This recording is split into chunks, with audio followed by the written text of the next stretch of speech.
April service of 2026 to our Abundant Life Center, and welcome to Giovanni Strano, our facilitator for the day. We look forward to hearing your stimulating thoughts. So to begin, we'll light the God candle as a representation of the one power and presence in the universe, and the name you choose to use is welcome here.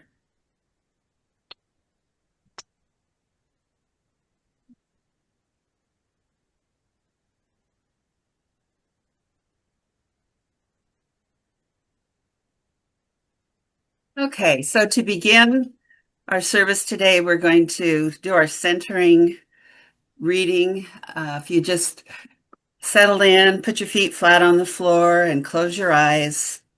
We'll just do a little imaginary journey here together. Imagine an old, sturdy chest sitting in front of you, the kind built to last with a heavy latch on its lock. Reach out, lift the latch, slowly open the lid. Inside, you see the chest is completely empty. Now picture all of your worries, desires, and frustrations, everything that weighs on your mind or pulls at your attention.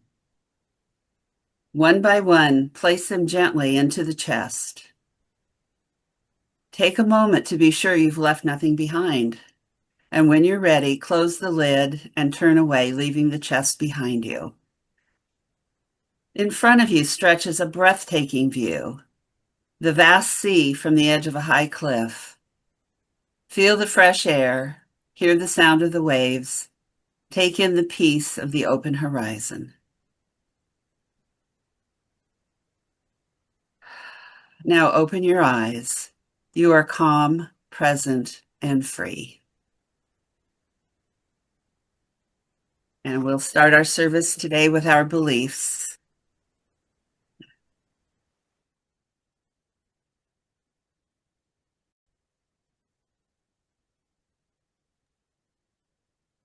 Our beliefs. Divine love is the source from which all of life flows. The direct experience of that ultimate source is available to all. All life is a unique expression of the divine to be revered. We co-create our world with the ultimate source and each other through consciousness. There is truth and wisdom in all spiritual paths. We choose the path of love. And our opening song is one we're all familiar with. Thanks to Giovanni for your selections. It's Lean on Me by Bill Withers.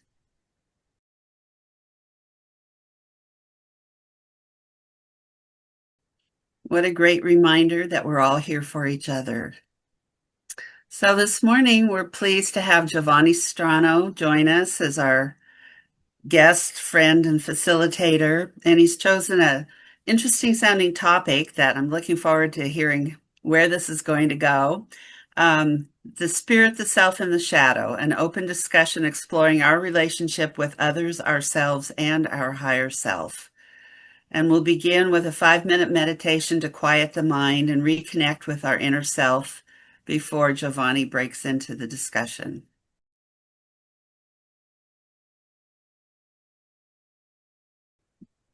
So with that, let's hear from Giovanni. Thank you, Cheryl, and good morning, everybody. I'm so glad to be back. I'm just so grateful for the time that you make available for me to come and share, and you share with me, by the way. That's the exchange. So I just really appreciate it.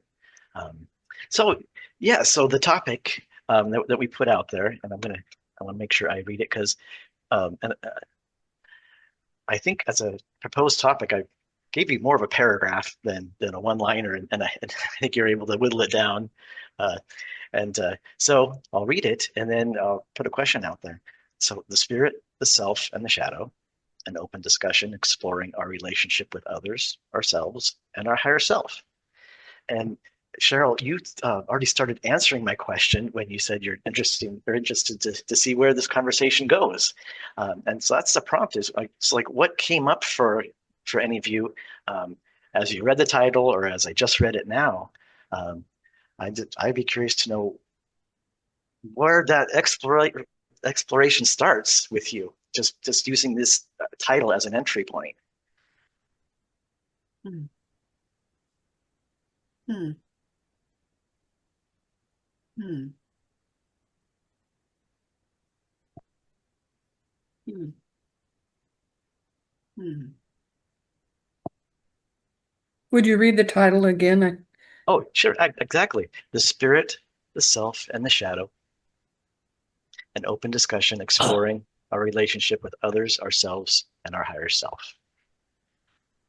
Any of those words, do they pop out at you in any meaningful way that you just want to start to unpack, or any questions that come up that uh, Yeah, it pops up as, it's all there is. Spirit, self, and shadow. It encompasses it all, right? yes, perfect, perfect. I Well, think I've we heard lots of discussions about everything on that list except shadow. What are we talking about with shadow? okay, all right, okay. Let's dig in here. Okay, so um, uh, let's unpack this one word at a time. And I stacked them in a certain order, and I think we're going to get to the shadow last. How about that? Can we do that? 'Cause that's the scariest sounding one. Just kind of work our way into that. So spirit, right? Um, what does that mean to you? What would your definition of spirit be in relation to this topic? Hmm. Higher self. For me, the spirit is the essential part of me that makes me alive, makes me human, and may continue when I'm no longer alive. Nice. No longer in your earth suit. Yeah, That's no right. longer carrying around this sack of meat. I know, I know. Okay. And anyone else want to put anything out there? And there's really, it's totally open to any meaning. I don't really, have a right or wrong answer. I'm ready to share mine, and it's closely aligned with uh, Cheryl, and then it's really just a gateway into a deeper exploration of what that means. And for me, the spirit in this context would be a higher consciousness or your higher self, um, uh, and your relationship there.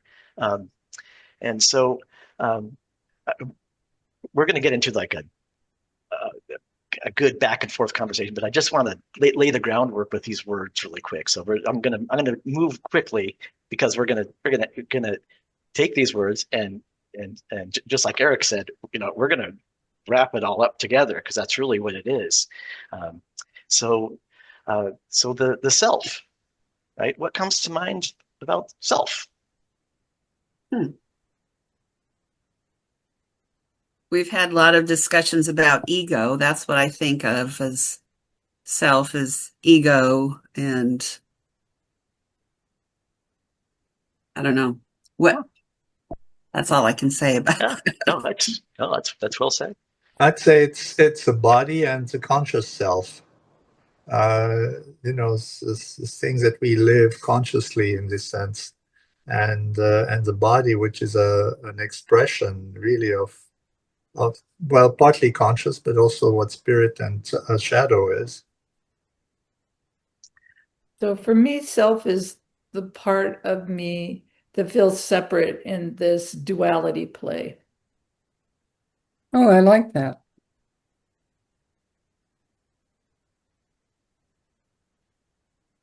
I was thinking that self, and I think of myself and all that I am, beliefs and understandings and body and spirit and abilities and just everything that I have become and that brought me here. I don't know. That's what else? That's great. That's great. I would like to take the word self and put the word my in front of it, myself, and then I'd also take the word self and put the word your in it, myself and yourself. We all have a self, and it's like we carry it around, and we identify it as me, as and you identify as you, and it's that perception of the unique identity that we are. And um, I think in your creed, I'm sorry that you read the beginning of the message. I think you mentioned or read that we are all unique individuals, expressions of. I didn't get. I was reaching for my pen and paper, but I didn't get to write it down. But if anybody has it off the top of their head, I would love to hear that. Can you show that slide again, Eric? Yeah, that would be great. The slide. Of our beliefs. Oh, sure. Second here. And while you're doing that, I'm going to go ahead and share the screen out. Let's see here. Oh, no, actually, I'll save that for one more. Okay, well, that's coming up. Okay, there it is. Yeah, all life is a unique expression of the divine to be revered. That it's our expression. It's how we present ourselves to others, and how I present myself to you, and how you guys present yourselves to others. So the self, it is that, not just the physical. It's I would like to invite Carl Jung to this meeting if anyone has ever explored the early 1900s psychiatrist, contemporary of Sigmund Freud, Carl Jung. These words that we're putting out there are very much in his writings and his vocabulary, and he deeply explored what is the self. I'm going to go ahead and I think I'll go ahead and read that. Well, one of his many descriptions of the self. Carl Jung, he's a Swedish psychiatrist, and so we'll see how this. Swiss. Sorry. Swiss. It's Swiss. Sorry, Swiss. Sorry. Thank you. Yeah. Thank you for the fact check on that. So the self is not only the center, but also the whole circumference, which embraces both conscious and unconscious. So the self is, I believe, the wording that Jung liked to use was the full integration of what your ego might be, your shadow, which we're going to talk about in a little bit. That's the subconscious. All the personalities that the ego likes to put on, that he called the persona, the masks that we wear. And so self is a combination of really that whole package, like he said, the whole circumference of everything that's going on our inner workings. So let's move on to the shadow.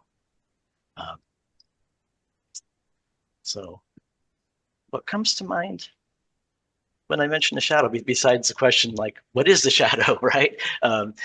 What understandings does one already have, or what conclusions might you want to draw in context of talking about the self being the circumference around all of your inner workings, and what might the shadow be? I was just being very literal, and I was thinking it's that thing that you see when the sun is behind you and it's on the ground. So in the same sense, Carol, the shadow is when the light of Spirit, Christ, the universe is behind you and you're looking away. And some people call it the devil, or just lack of looking at the light and seeing the light. You turn away and look at the shadow.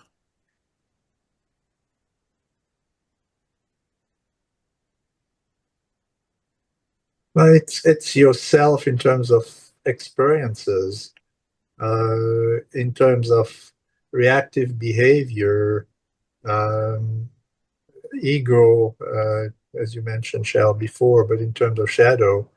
Um, and it's really everything that drives us that we don't do it consciously. Okay, so I would expand shadow even further with energies that not even we immediately control, or that are not immediately associated with that. Thinking about global consciousness or thoughts. I mean, you had thoughts that come to your mind and then suddenly disappeared. Uh, they are not necessarily your thoughts. They are just something that floats around that you pick up because it happens to be exactly the frequencies that you're looking at, but they're not yours. So that's where I see the shadow playing into. Mm. That's great because the components they're all connected. So for me, the shadow I want to put out there, like the subconscious, the unconscious, yeah, the what your defaults are, Eric, like you already what you were saying, what drives you, what how you immediately respond, that what immediately doesn't that might hurt you just as a reflex. It's your subconscious. It's your, you can call it the shadow, and that's also what Carl Jung Hmm. uh, uh, was calls out as. So I have all these values of kindness and honesty and integrity, and every once in a while I'll scream, "Fuck you." That's my shadow? Could be depending on the situation, what triggered it, right? Oh, very good.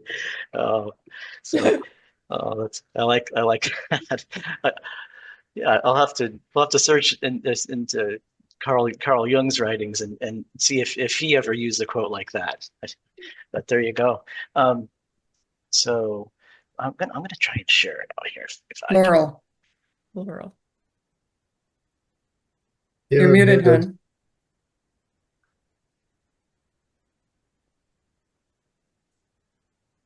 It's your unconscious self, kind of, your uncensored self. It's hard to put a definition on because it is a shadow and it does hide. Yeah, And that's my understanding anyway. I like that too. I like that.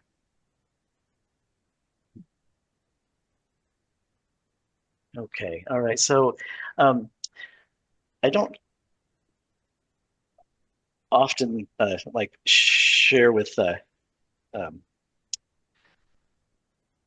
through Zoom meetings my personal drawings, but here we are. Uh, this is something that I drew about a year ago, and I was really tired and I was exhausted of trying to satisfy changing the way I present myself to others, from moment to moment and experience to experience. And I wound up drawing this picture, and then I started filling in some blanks recently, once I discovered that Carl Jung really summed it up well with his countless writings. What I was feeling and a picture that I had drawn. Yeah, he has a much better drawing of the human psyche and the self, and I would recommend searching that up. I don't have that on hand today, Oh, but sorry, but I drew this, and yeah. and it's like the hand and the fingers. It's like each personality is an extension of yourself, and depending on your social situation, and again, this is Carl Jung and stuff that like, hey, Carl Jung, you came up with this 100 years ago, and I'm just kind of showing up late to the party, but this is what I'm feeling. And you put on different masks in different situations to either satisfy how you want to present yourself or satisfy how people expect you to be. And so So I've kind of been contending with this for a good part of my life, and how I relate to, like in the workplace, in my professional career, and I think you mentioned, um, was it Carol who said something about, F you. I you know, it should have been the middle finger with strangers, right? But at the same time, I kind of just realized that extended family might apply too, depending on. So you guys take that meaning however you want, but there it is. But so I think what's really tiring is to have to change costumes and change masks from finger to finger to finger. And what really is the direction to go in my inner workings is to really become more integrated and understanding of my shadow, my defaults, my how my ego, which is I picture that as like the stage director at a play, and it's it's like, okay, you're out on stage, Giovanni the professional. Oh no, you're going to a family function. You're going to be this way with your extended family. Oh, you're back home. Um, what I didn't put on here is where you're by yourself, but I think I ran out of fingers since we only got 5 fingers. But there's the way you are by yourself as well. There's all these different, and Carl Jung called these a persona. So I'm just kind of brain dumping where my self is at right now, and so I'm gonna, I think, move past this because I want to share some real pictures that I prompted AI to generate some pictures of just imagery, and I want to see what it stirs you, like what your first feeling is in your subconscious, and also what your self and maybe your higher self might your intuition might come up. So so here's the first one. I prompted AI from a particular journal entry of mine that I did, and I redacted the title for now because I didn't want to influence anything. So I just wanted to put the image out there, so we can take as This is a spiral of personal evolution for me. Yeah. You revisit topics as you move along this spiral.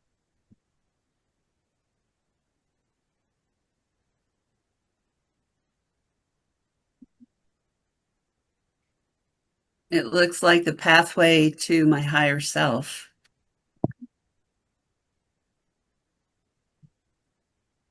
It makes me think of expansion. zoom in. No vertigo. And there we go, expanded. Yeah, there you go. I'll just zoom in. Yeah. Yeah, So, I mean, the whole fractal nature and the Fibonacci spiral, and very natural, very right. Very good. Right. All beautiful feelings, and that's why I like sharing things like this, because there's always something new or different that comes up, and for me, I'm going to go ahead and move forward to where the title can come up here. Boop, boop, boop. Now, it's titled Kaleidoscope, but you can see there is the order, right? And the golden spiral and all that. So kaleidoscopes don't do that, do they? Or do they? They're random. No, they're completely random. Right. And such is our interactions with others, is how I'm starting with this one. And your complete identity yourself, your higher intuition, the person that you are, that you present to yourself, and also your subconscious, walking around as a package, and just interacting with others. I'm just going to paraphrase my journal entry around the kaleidoscope, where we are all pieces, random shapes and sizes and colors and rough edges and smooth edges, and it's like in the human experience, it's like we're in a kaleidoscope, and we have this illusion of control, just like controlling a kaleidoscope. Okay. And all the pieces move and turn and roll and tumble, and it makes a beautiful picture, but it's random, right? And so it is when you're interacting with family members and strangers, and what we're doing right here, right now. It says we're all just tumbling around together in this conversation. But as we zoom either in or out, basically shift your perspective, I think we can maybe feel and see that there is maybe an order, something more than just the randomness. And such is the universe, right? It's the spiral of the universe, but then you kind of zoom in and it feels like chaos. And so this is my feeling about how I interact with others. It's the kaleidoscope, just the random shapes shifting, turning, and rolling. And while I turn the kaleidoscope, I think I'm controlling, but I'm not. I have no control over the shapes. And I'm just as much a color and shape in everyone else's kaleidoscope. And we all interact with others in the way that ourselves are uniquely designed and operate. So I just wanted to share this image. I felt like it was a good representation of how I feel about my relationship with others. So I invite any commentary, any points around that. You can reflect on personal experiences that you've had with others that would maybe where you felt like you've been in a kaleidoscope. So, I mean, does this resonate with you? Just any thoughts like that.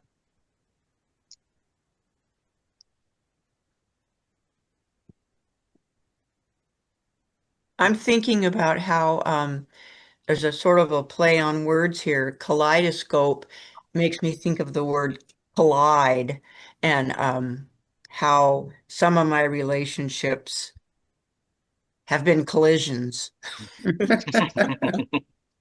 Very much. Yeah, right. And they've been impactful to you in your life, right? Yeah. That collision, right? And in that impact, you have been changed, and hopefully for the good in some way.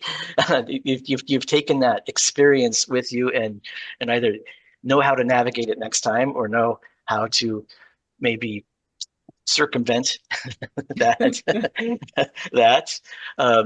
And so you are growing as a person inside that kaleidoscope. It's changing you, your interaction with others, those collisions. I love that play on words with collide.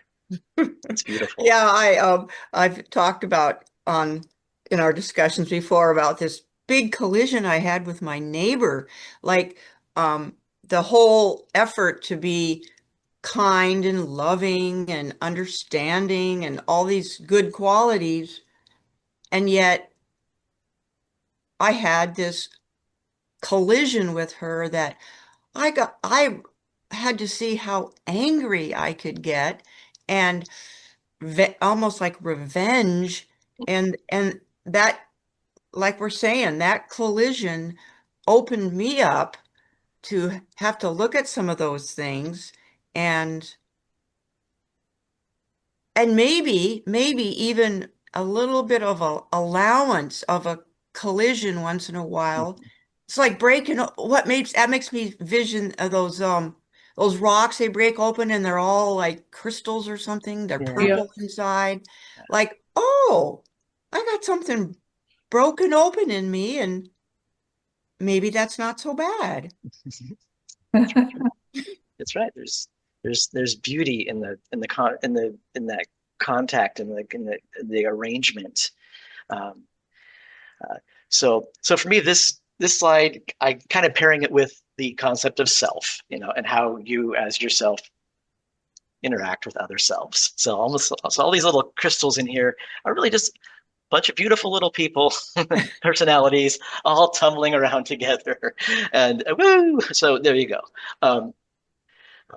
So I'm ready to move on to the next slide. And I guess I should ask, how are we doing on time? Because I need to know how fast to step on the gas. Because I have We have about 20 to 30 more minutes, I think. beautiful, beautiful. Yeah. Okay. So I'll move on to the next slide. Also redacted, but I think this one might be something we can talk about in context with who the self or the shadow or the higher self.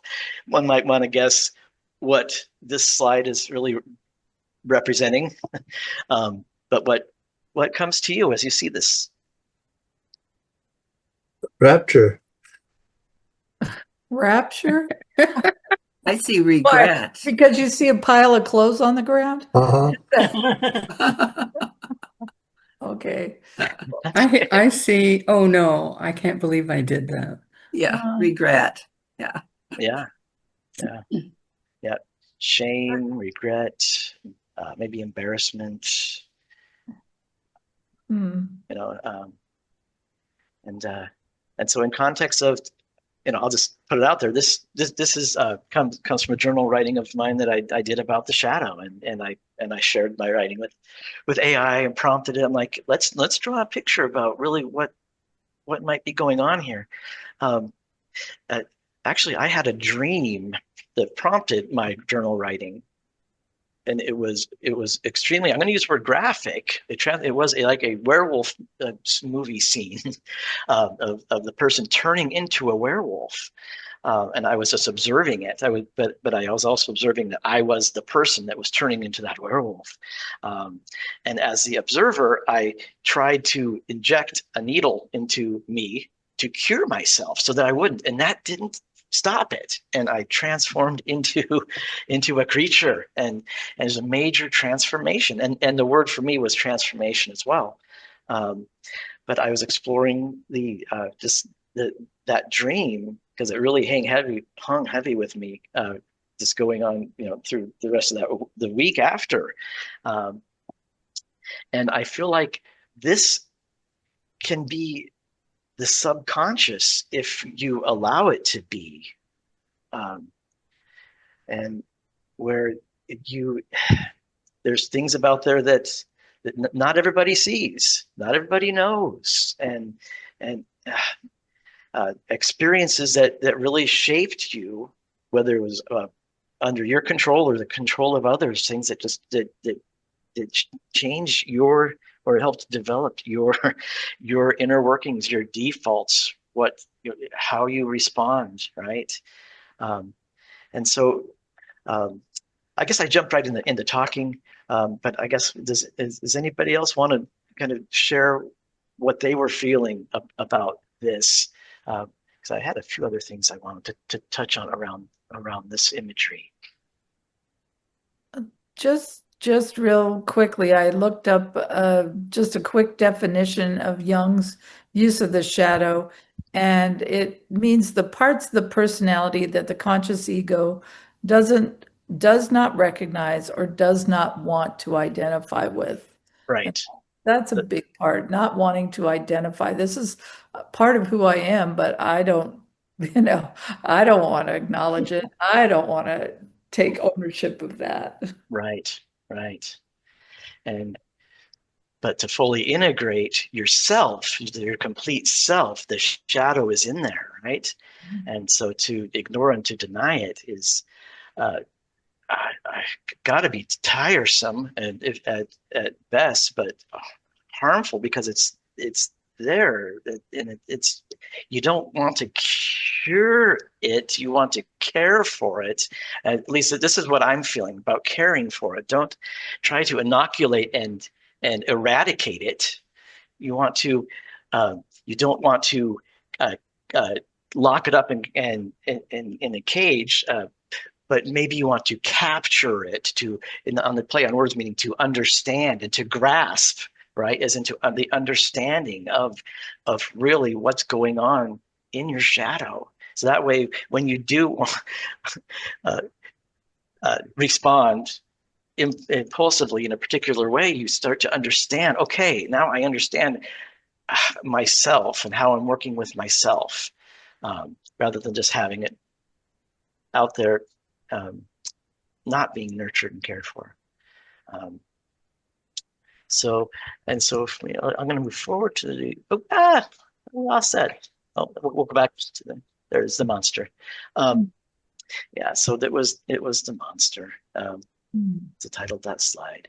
And, but for me, it also, with the word monster, I would like to kind of unpack that as far as significant change, as in a big and horrific kind of way, but extremely transformative. Like these clothes were torn. I mean, this is so he's realizing he's something about himself is really what's going on in this picture. He's realizing something about himself that he has to understand. Like either what did I do? What did I say? You know, why am I like this? Something about you that you don't like about yourself, right? So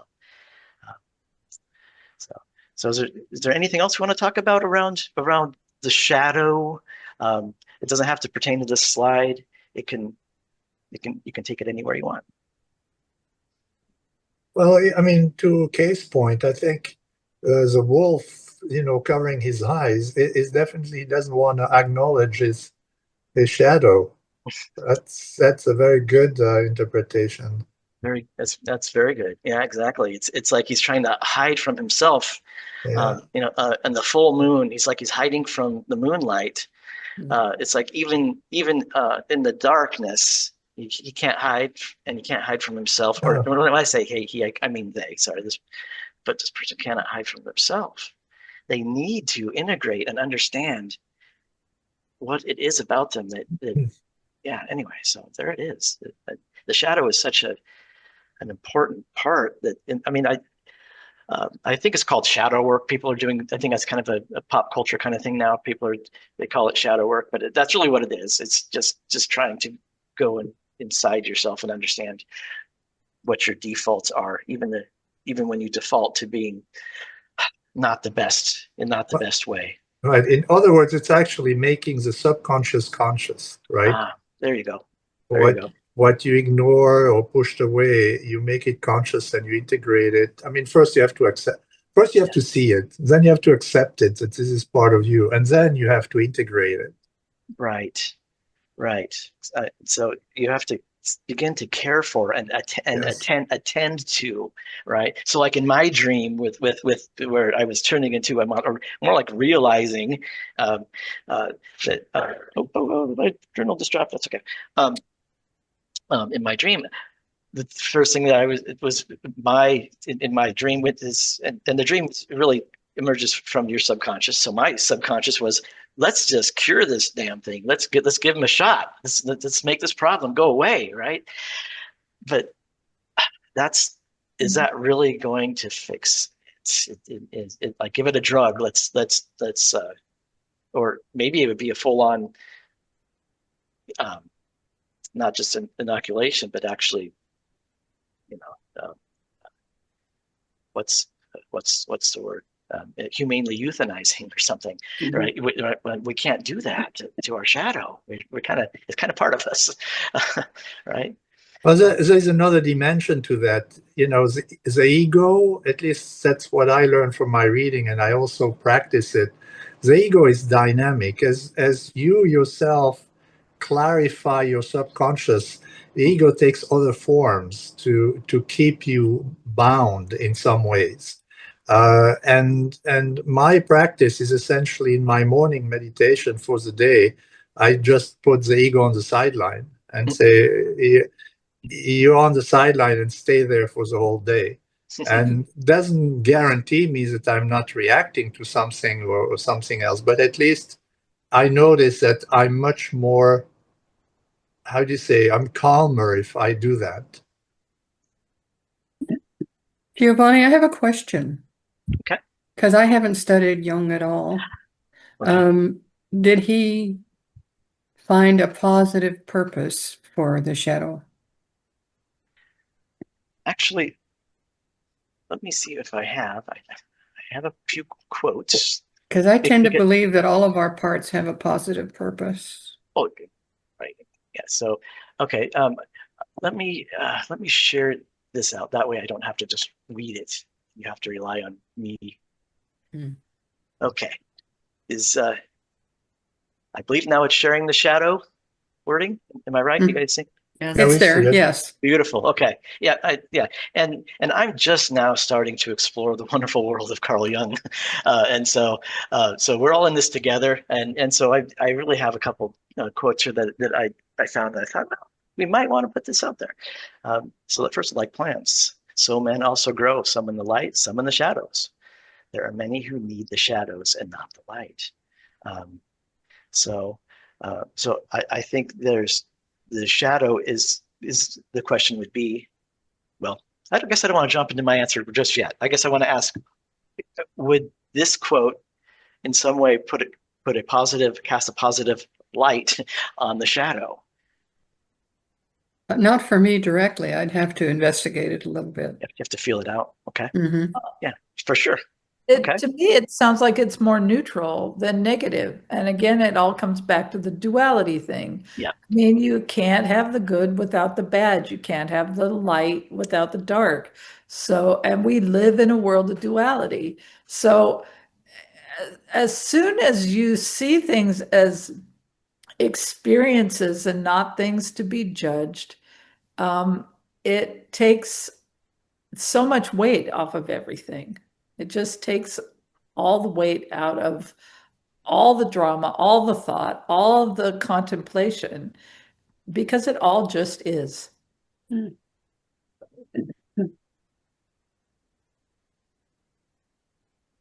like Cindy's collision, I had one like that too. And what it allowed me to do was to look at what was happening and why it was happening and make use of it to improve myself in the way I'd like to be improved. So.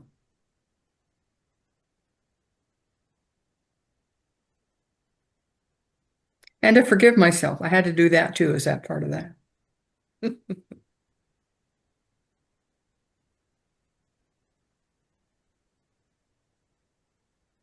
I did like hearing, well, I like everything I heard, but I especially like hearing that it could be a neutral or polarizing, depending on how you attend to it, or how you identify with it. Are you identifying with what's going on in your subconscious in a way it's something that you can rely on, because you have started to care for it. Eric, I think you said, taking the what would be the subconscious or the unconscious and making it conscious, right? So in caring for it, maybe you are uplifting it. You're uplifting yourself, bringing it out of the shadow and integrating it to yourself. And there are qualities around, I mean, what might be considered a monster, because everything is polarized. There is a spectrum, a light and a dark, and there is a monster, but then there's also maybe power or powerful, monstrous. You'd have to really kind of sit on that, as I think we all should. But once you identify something about yourself that you're just not particularly proud of, how can you, like I said, attend to that and use it as part of you in a helpful way. So, and then the second quote, I didn't have much to say on this one, but I just wanted to put it out there here. Let's read it aloud. I have come to the conclusion that the most individual thing about a man is surely his consciousness, but that is his shadow. It's far less individualized. The reason being that a man is distinguished from his fellows more by his virtues than by his negative qualities, right? Exactly. So we're more inclined to use what we're proud of and keep the rest of it, like, where we might be wired in particular ways. We just kind of tuck it away in the darkness, cage it up, right? Right? I mean, is that the way to do it? How do we integrate the shadow to the self? So, and You were talking about inoculation before, but I don't feel like it's an inoculation. It's really paying attention to when you have the reaction that is part of that shadow, and then work on it again and accept it and say, okay, it's fine. I can let that go. It's not important in my life anymore. A word to that effect. And do that repeatedly, and suddenly it has less and less power on you. becomes more tame. Yeah. Because you've given it the attention that it needs, kind of like a feral cat or something, maybe. A wild creature can be tamed and understood if it's tended to. Okay, right, yeah. I was just thinking, a Karen would never have shadows because she wouldn't even realize that she has them. Who's Karen? A generic Karen that is, how do you say, going after anybody when she's not satisfied about something. Right? Oh. These It's videos. a pop culture term for a Yeah. person who is egocentric. Yeah. Okay, right. So then I guess we'll just move on to the next slide. And once again, this is came from a journal entry of mine, but I would just love to get your initial thoughts. Yeah, it's a lonely path. And the lighthouse is a good one back there because you have it in view and you walk towards it, but it seems to forever distant. And you have little pointers like the map in the bottle there. Sometimes you pick it up, sometimes you don't. Yeah, I'm intrigued by the fact that it looks like you've missed the message along the way. Yeah. Which is kind of interesting. How often do we not pay close enough attention to things going on around us and miss the big secret? Yeah. And I like the sign on the backpack that says "Be you." Yeah. Oh. Yeah, that's actually that's the name of the meetup group that I hosted. The Okay. yeah, I'll have to share that story sometime about how we got that name. If we can spin off it. It's a very synchronistic type of a story. But anyway, but yes, I think you guys are touching on some very good things. Just like walking past the message in the bottle, and but looking towards off in the distance and following some sort of a guiding light, but maybe your focus is too far out. Maybe you should be aware of the moment, right? Because you might walk past, and I think I'm ready to go ahead and just do the message. Walk past the message, and this came up from, again, another journal writing of mine that I called the message of the day.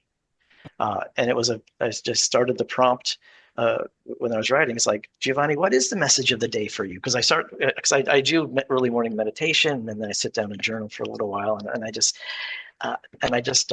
start writing, and that was a question that's how it opened up. It's like, Giovanni, what is the message of the day today?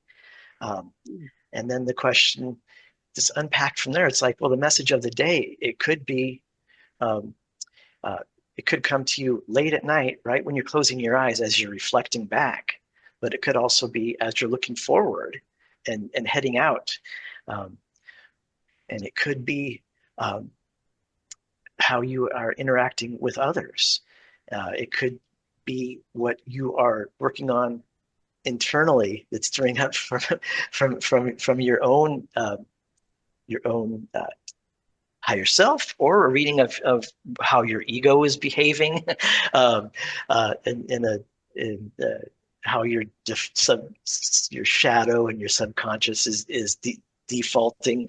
It's like so what message or what lessons are we learning, or are we missing out on, if we don't have that awareness? And so I felt like this. I put this slide last because I felt like it might just wrap up kind of the whole package of trying to, on our journey, we interact with others, we interact with ourselves, we get our intuition from our higher self, and we're always looking for the answers, but maybe the answers are coming at us from a direction that we're not looking to. Right. So anyway, so that's the depth of thought for me on this one, but I just wanted to put that out there. And if there's anything else anybody wants to offer up about this, or any of the slides that we touched on, or any imagery that came to mind that wasn't even a slide. Honestly, it's an open discussion. Anything you guys want to put out there? Well, one more thought is you know, the universe is infinitely patient, but if you need to be on a path, I mean, it can be pretty how do you say, strong on you. And I'm thinking about all these NDEs where people essentially die in a situation or another, but come back with a total clarity about what they are here to do. And they do it, and they follow that path. So knowing what your path is an important thing, because you can get lost, and the universe will bring you back, but at one point it'll say, look, you're so far in the weed. You have to have an intervention.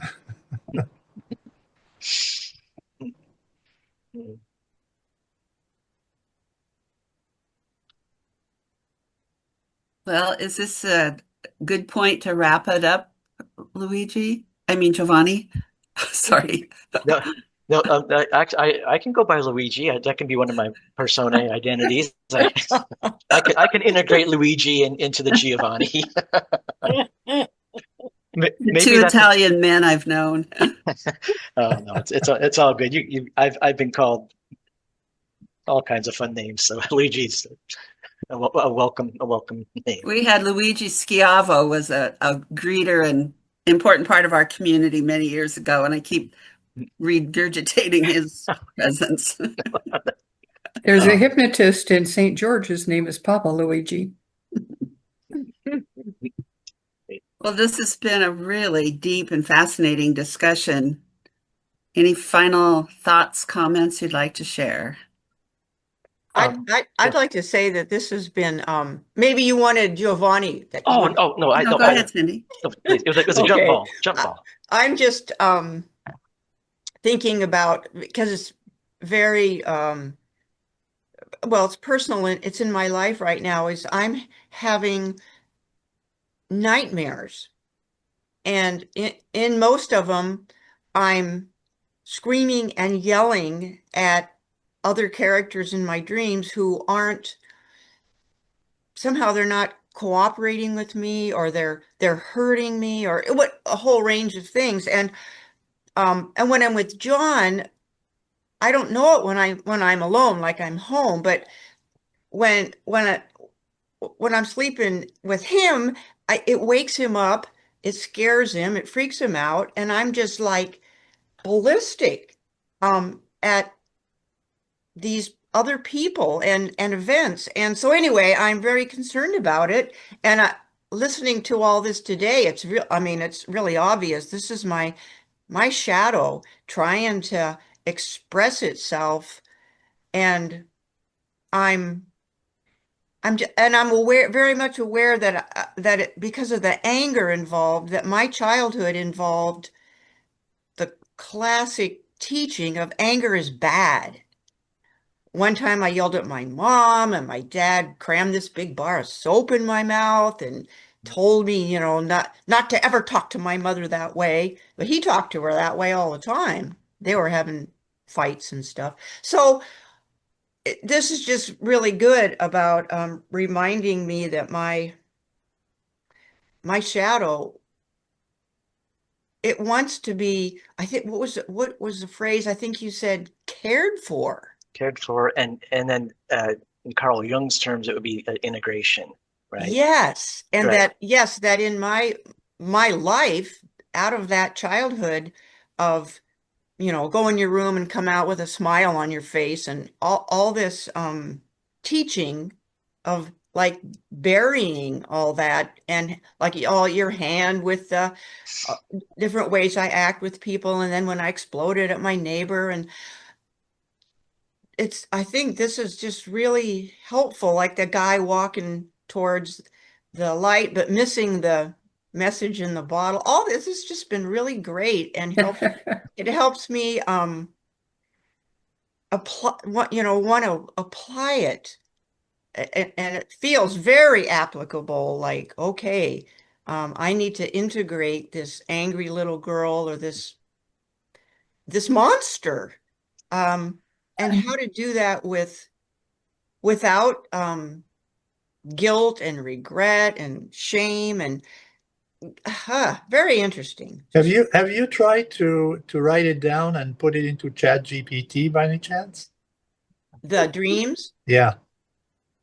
No, I haven't done that. It will give you an amazing analysis of that you may not have ever thought about. Just some prompts for you to think, and then you can have a conversation about it too, you know, because question will come up and say, why is this way or that way? And it'll give you, again, it's not necessarily the black and white truth, but it gives you pointers. It's something to try. At least I use it for this kind of purposes. Okay. You know what was interesting, Cindi, as well with your story, probably as an adult, you had a lot of repressed anger as well. I mean, with your fundamentalist background, you weren't allowed to have an opinion. You weren't allowed to do anything but follow the most straight and narrow path. So all that anger that you couldn't even acknowledge having needs to be felt. You know, you couldn't even acknowledge being anything but sweet and perfect. Yeah. Mm. Yeah, I can identify with that. A lot of people can identify with. Wow. So yeah, you can feel your feels.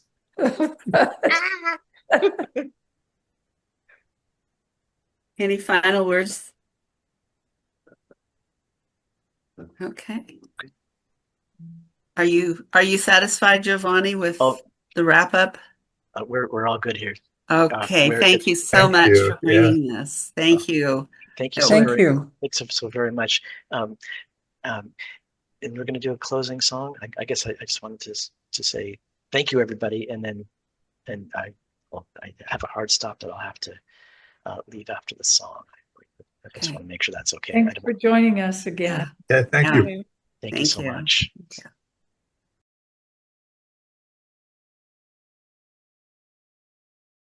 What a great ending.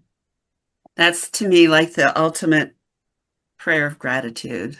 I always love that song. So let's close this portion of our service with namaste as we greet each other this morning. Namaste. Namaste.